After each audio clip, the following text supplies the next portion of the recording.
Assalamualaikum warahmatullahi wabarakatuh. Kami dari kelompok 5 izin mempresentasikan tentang kelebihan dan kekurangan perusahaan di Indonesia. Sebelumnya, nama nama dari kelompok kami yaitu saya sendiri dengan Andini Putri Naldi dan anggota saya ada Ria Maulani, Frankie Andre Wijaya, dan Asyiratul Khoiriyah. Kelebihan dan kekurangan perusahaan di Indonesia.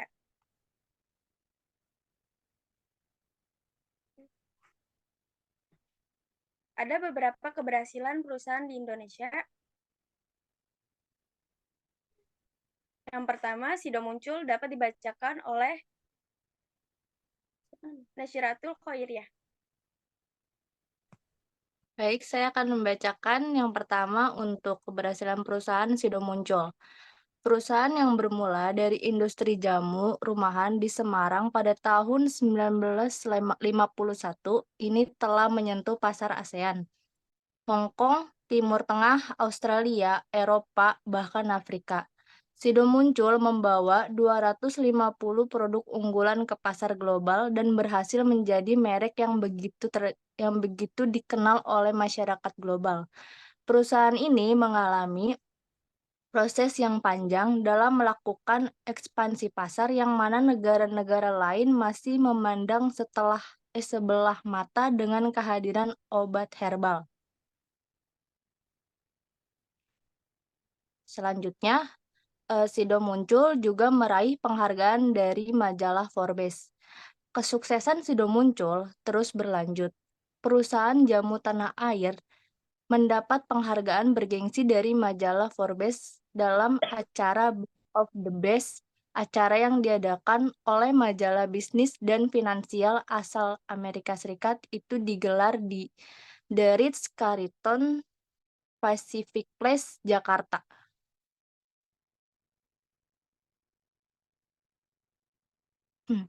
Sido Muncul juga masuk dalam daftar 50 perusahaan terbaik di Indonesia. Perusahaan-perusahaan yang masuk dalam daftar termasuk Sido Muncul telah melewati seleksi ketat Forbes Indonesia. Koperasi itu dinilai berdasarkan kinerja keseluruhan dalam beberapa tahun. Forbes Indonesia merilis kriteria penilaian saat acara tersebut. Penilaian didasarkan pada skor komposit dengan beberapa metrik selama 3 tahun, yakni rata-rata pengembalian modal, pertumbuhan penjualan, dan pertumbuhan laba.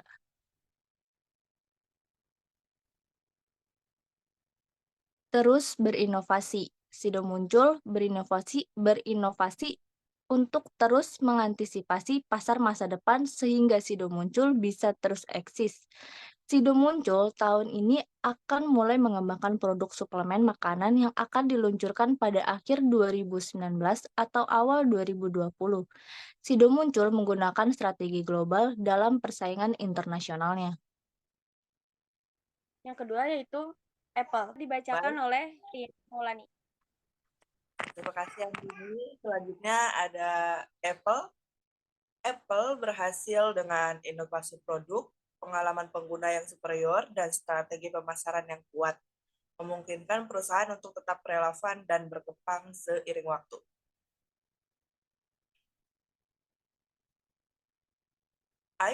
Apple atau iPhone popularitas milenial. iPhone smartphone flagship buatan Apple yang mendominasi penjualan smartphone global bersama Samsung. iPhone sukses menjadi trend center di dunia smartphone yang melambangkan gaya hidup yang mewah dan berkelas. iPhone menjadi HP yang populer di kalangan anak muda. Bahkan dalam 10 tahun terakhir, semakin banyak anak muda di Asia yang menggunakan iPhone. Selain itu, Apple dicap mewah. Sukses mendapatkan cap mewah di pasaran, siapa yang membawa perangkat Apple, maka nilai status sosialnya akan naik.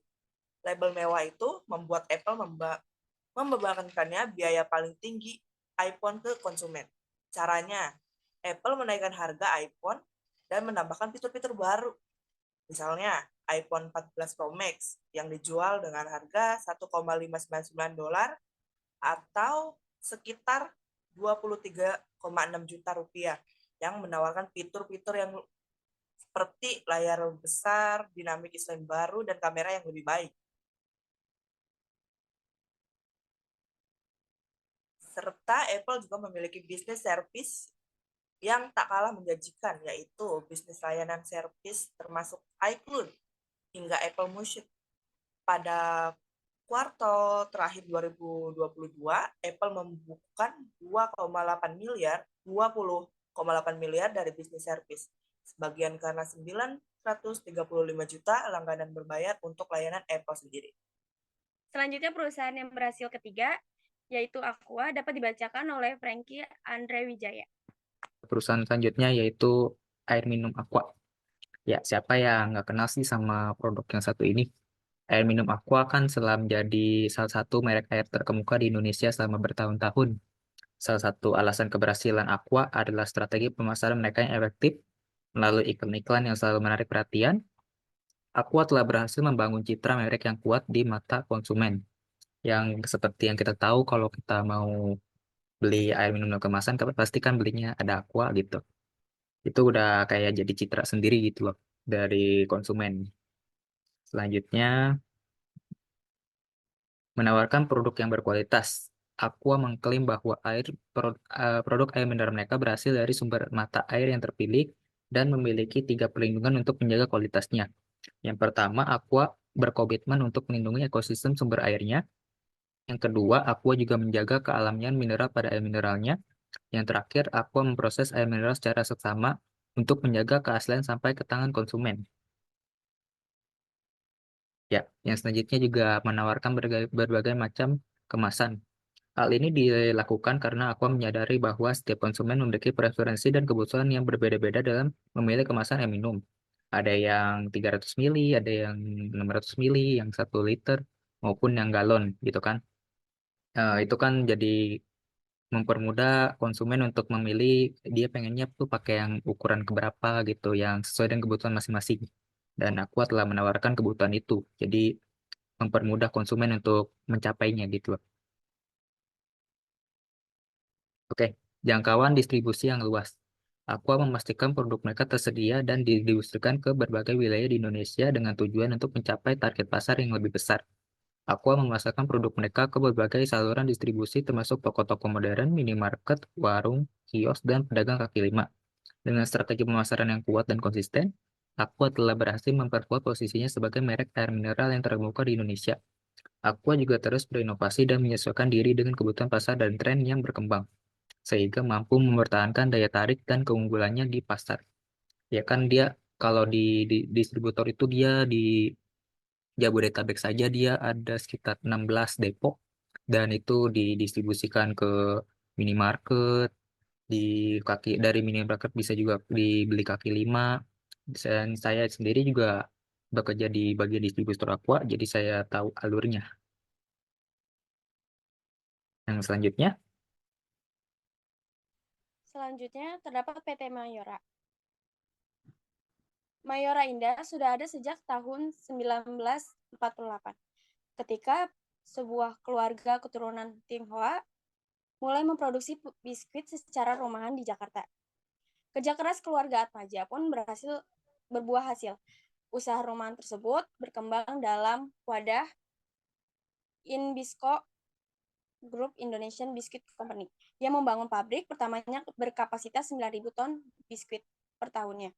Di tahun 1970 dalam wadah PT Inbisco Jaya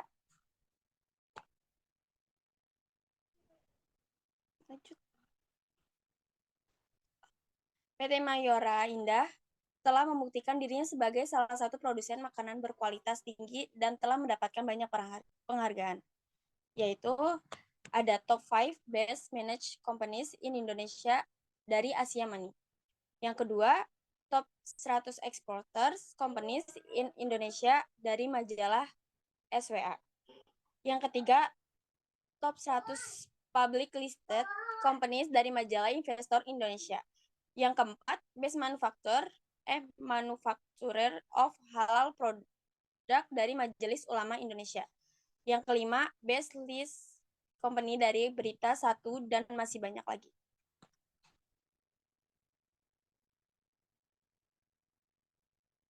Selanjutnya terdapat strategi yang diterapkan pada PT Mayora. PT Mayora yaitu Global Marketing Director Mayora, Rikti Afrianto mengatakan bahwa terdapat 3 strategi utama yang disiapkan oleh perusahaan. Yang pertama, untuk meningkatkan kualitas sumber daya manusia mulai dari proses perekrutan. Yang kedua, meningkatkan kekuatan produk yang dinilai memberi implikasi signifikan bagi perusahaan dalam bersaing dengan kompetitor, baik dalam hal pemasaran, distribusi, dan rantai pasok global. Yang ketiga, memberi nilai kepada konsumen lewat produk-produk dengan harga terjangkau sebagai upaya menjaga pasar yang dikatakan perlu dilakukan di dalam kondisi pandemi. Upaya tersebut diyakini mampu memancing semangat konsumen untuk membelinya. Mengangkat produk PT Mayora dari nasional ke skala global, yaitu sebagai perusahaan yang bisnisnya banyak ditopang oleh segmen food and beverage atau biasa disebut F&B. Mayora tidak hanya berpuas diri menjadi market leader di pasar lokal, tetapi harus mengembangkan bisnisnya ke pasar internasional. Konsistensi mengangkat produk nasional ke skala global ini berujung pada porsi ekspor yang mencapai 40% hingga 50% dari omsetnya. Jika dibandingkan dengan porsi ekspor perusahaan sejenis seperti PT Indofood Sukses Makmur dan PT Unilever Indonesia, porsi ekspor Mayora jauh memimpin karena kedua emiten tersebut hanya mencetak porsi ekspor masing-masing sebesar 15% dan 14%. Ini menunjukkan kuatnya positioning Mayora di kancah internasional dan keunggulannya di antara FMCG nasional. Produk-produk perseroan telah diekspor ke lebih dari 100 negara yang mencakup kawasan Asia Tenggara, Cina, India, Timur Tengah, Amerika Serikat, Afrika, Eropa, bahkan hingga Irak dan Palestina. Selanjutnya, lanjut lagi. Selanjutnya ada beberapa kegagalan perusahaan di Indonesia. Salah satunya, yang pertama,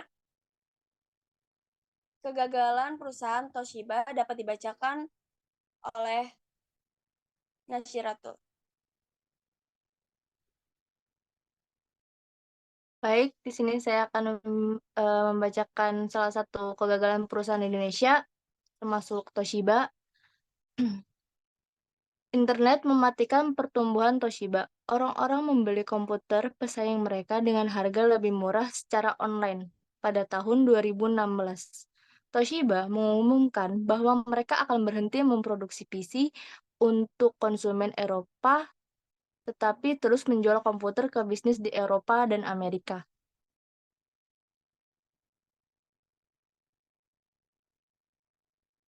Selanjutnya, penyebab pabrik Toshiba tutup. Terkait dengan pemberitaan tersebut, sejumlah asosiasi industri menilai penutupan satu pabrik televisi Toshiba akibat hilangnya daya saing produsen Jepang di hadapan Cina dan Korea Selatan.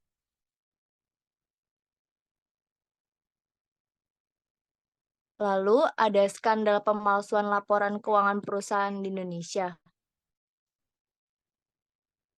Terbongkarnya kasus ini diawali saat audit pihak ketiga melakukan investigasi internal terhadap keuangan perusahaan. Berdasarkan informasi tersebut, diketahui bahwa manajemen perusahaan menetapkan target laba yang tidak realistis sehingga saat target tersebut tidak mencapai, pimpinan divisi terpaksa harus berbohong dengan memanipulasi data laporan keuangan. Toshiba memiliki budaya perusahaan yang menuntut kepatuhan terhadap atasan, dan hal ini merupakan faktor penting yang menghasilkan praktek manipulasi laporan keuangan. Selain itu, hal investigasi juga menunjukkan masalah internal sehingga Toshiba gagal untuk mencegah tanda-tanda yang merugikan perusahaan. Toshiba hengkang dari Indonesia. Pelemahan ekonomi dunia ikut mempengaruhi investasi di sektor manufaktur Indonesia. Hal ini dirasakan perusahaan raksasa elektronik asal Jepang. Toshiba, mereka menegaskan bakal hengkang dari tanah air pada April 2016. Pabrik tersebut juga tak lagi beroperasi di Indonesia. Penutupan pabrik perusahaan ini akibat melemahnya daya beli masyarakat. Imbasnya, penjualan produk kedua perusahaan ini turun drastis. Presiden Konfederasi Serikat Pekerja Indonesia atau KSPI, Said Iqbal menjelaskan Toshiba lebih dulu merumahkan ribuan pekerjaannya di Cikarang, Bekasi.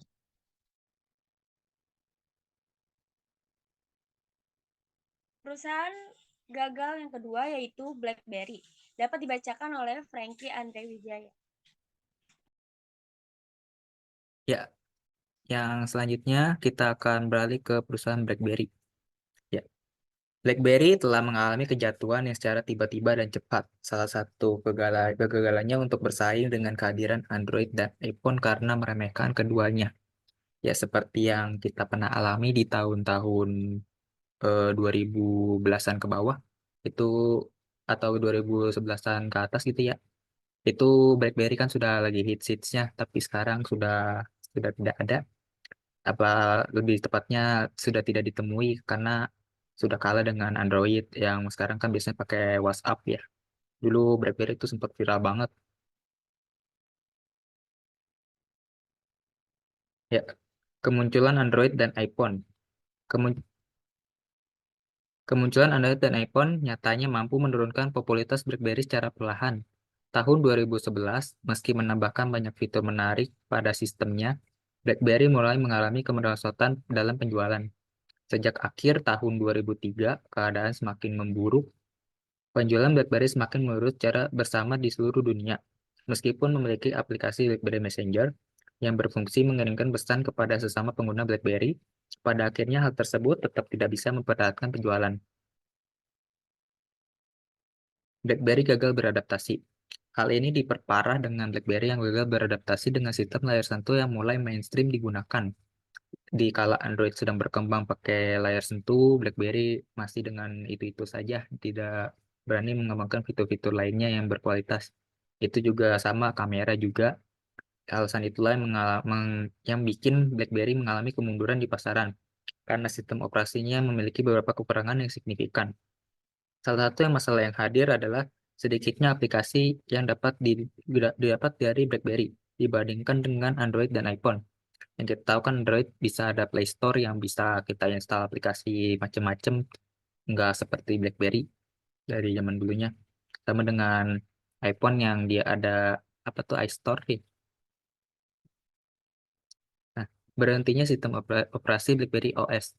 BlackBerry yang gagal beradaptasi dengan tren ataupun perkembangan teknologi seperti layar sentuh dan kamera, tidak butuh waktu lama, beberapa tahun kemudian, didominasi ponsel BlackBerry di pasar ponsel global benar-benar anjlok. Puncaknya pada tanggal 4 Januari 2022, perusahaan asal Kanada itu berhenti menghentikan seluruh dukungan sistem operasi BlackBerry OS. Nah, selanjutnya, Perusahaan yang gagal ketiga, Blockbuster. Dapat dibacakan oleh Ria Maulani. Baik, selanjutnya ada Blockbuster. Mungkin sebelumnya di kalangan milenial ini tidak familiar, tapi tahukah Anda bahwa Blockbuster dulunya adalah perusahaan retail penyewa dan penjualan video dan game yang sangat populer pada era sebelum streaming online.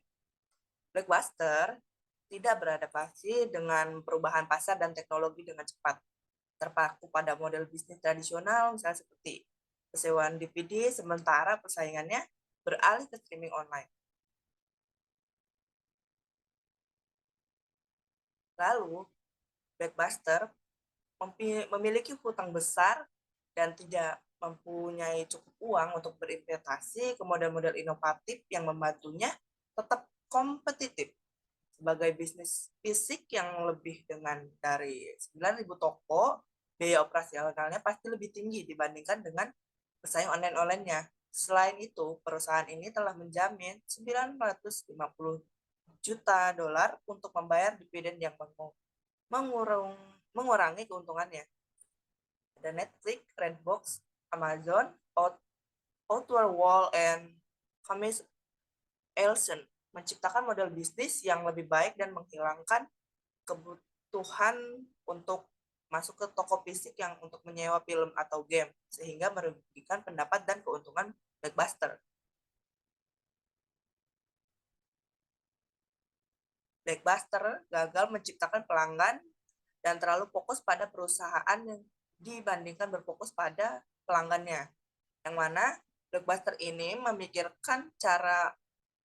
daripada memikirkan cara untuk meningkatkan pengalaman pelanggan, perusahaan lebih berkonsentrasi pada strategi yang akan membantu memaksimalkan keuntungannya.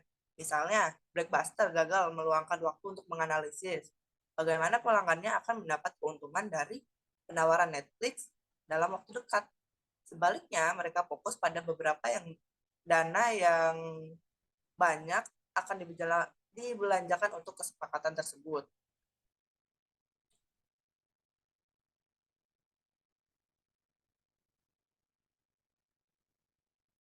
Lalu, Blockbuster gagal melakukan pivot dengan cepat dan kompeten.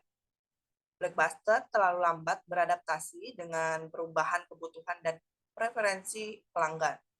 Mereka merasa nyaman dengan model bisnis yang mereka jalani dan mengabaikan teknologi yang baru.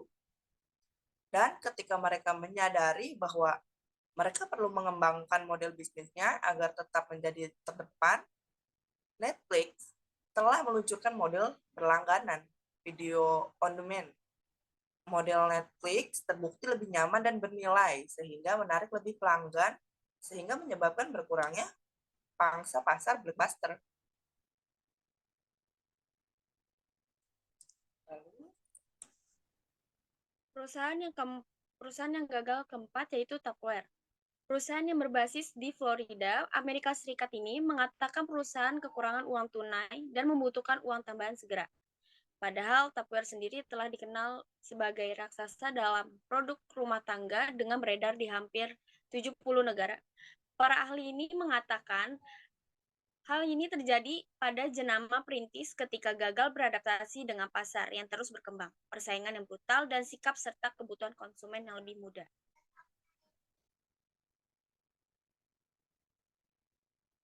Selanjutnya, kegagalan yang menghentikan penurunan penjualannya yaitu Tupperware telah mencoba memposisikan ulang perusahaan ke audiens yang lebih muda. Tetapi upaya itu gagal menghentikan penurunan penjualannya. Tupperware masih mengandalkan penjualan langsung lewat agen. Namun baru-baru ini perusahaan mulai menjual produk lewat rantai retail AS. Target utamanya adalah untuk menarik pembeli yang lebih muda serta retail lain di seluruh dunia. Perusahaan juga memperluas jangkauannya ke produk memasak seperti panggangan atau biasa dikenal dengan grill yang dapat digunakan di microwave.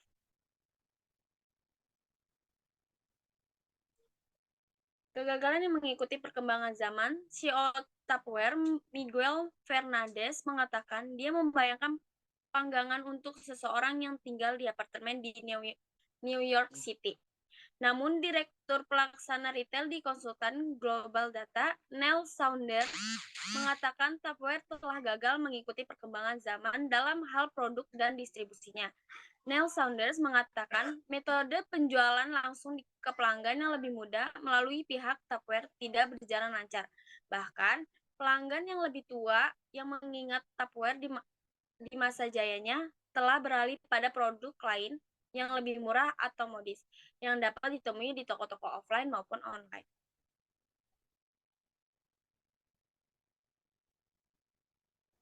Kegagalan Tupperware disebabkan adanya persaingan dalam bisnis. Tupperware hadapi kemungkinan delisting karena gagal mengajukan laporan tahunan. Demikian disampaikan perseroan. Adapun saham Tupperware telah anjlok 68% pada 2023. Tupperware akan mengajukannya dalam 30 hari ke depan. Akan tetapi, Tupperware menyatakan tidak ada jaminan formulir 10K akan diajukan pada saat itu. Penjualan Tupperware telah menurun selama bertahun-tahun karena persaingan dalam bisnis wadah penyimpanan plastik telah meningkat secara dramatis. Dengan pesaing menawarkan produk dengan harga jauh lebih rendah, namun pada 2020 Tupperware melaporkan peningkatan penjualan tahun ke tahun pertamanya sejak 2017.